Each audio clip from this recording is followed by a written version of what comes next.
In the late 1800s, imperialist European nations gained control over much of Africa.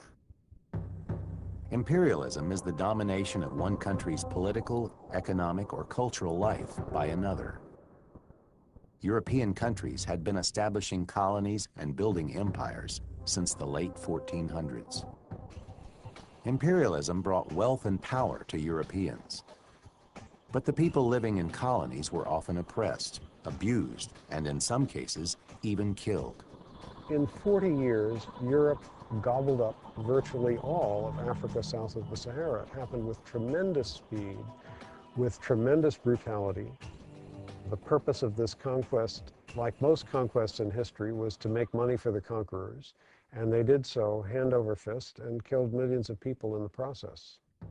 Most Europeans thought colonization was essentially a noble undertaking.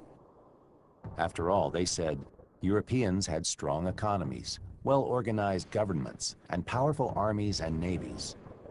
Meanwhile, African nations were troubled by economic weakness and political divisions.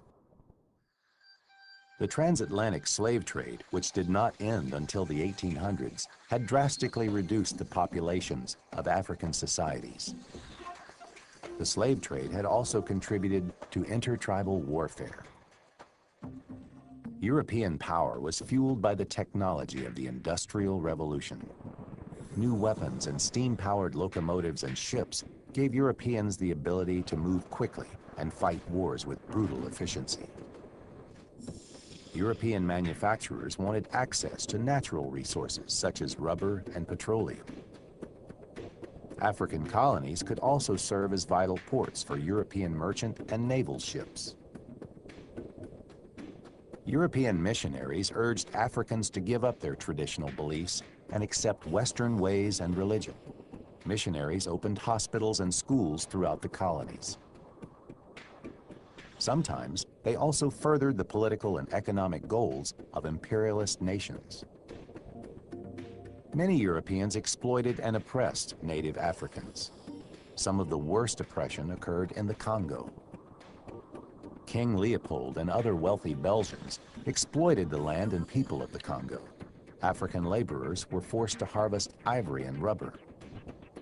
Conditions were so horrible that the populations of some areas declined drastically. Belgian exploitation of the Congo set off a scramble for colonies. Britain, France, and Germany rushed to make claims in the region. But Joseph Conrad, a British seaman, witnessed the horrors of imperialism in Africa and was moved to write a novel about the dark side of imperialism. Conrad's novel, Heart of Darkness, is a story of a journey up a great river, deep into the Belgian Congo. A businessman named Marlowe is sent into the Congo to discover what has happened to a riverboat station chief named Kurtz. When Marlowe finally finds Kurtz, he is horrified by what he sees. Kurtz has gone insane. He has set himself up as a kind of pagan god. He demands total obedience, and his reign brings death to the jungle.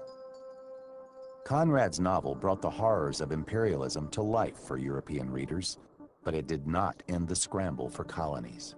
By the early 1900s, only Liberia and Ethiopia had resisted European colonization. For the rest of Africa, there lay ahead a long and difficult struggle for independence.